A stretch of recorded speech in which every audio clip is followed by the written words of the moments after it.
بسم الله الرحمن الرحیم. د کوم ملګرو چې دا پیسې را جمع کړي او سامانونه یې اخیستي دي کاروبار، دا د دوی شراکت دی. بیا چې نور کسان کومې پیسې ورکوي چې زموږ دا پیسې وچلوئ، نو دا د هغوی د طرف نه را مضاربت دی. نو د مضاربت د اصولو به په هغوی پکې بیا خیال ساتي.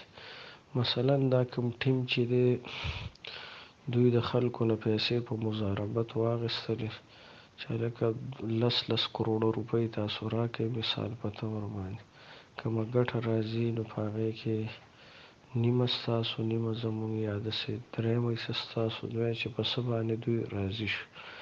بیا چې کومه ګټه راځي نو به دا شرکا ټیم چې دا کوم ځایونه مینې برابر کړي آلات یې اخیستي دي اسباب، دوی به خپله ګټه په خپل منځ کې تقسیموي او هغه کومو کسانو چې پیسې ورکړي هغوی ته به خپله ګټه میلاویږي. نو د هغوی د طرف نه مضاربت دی او دوی په خپل منځ کې شراکت راغی. وصلی الله.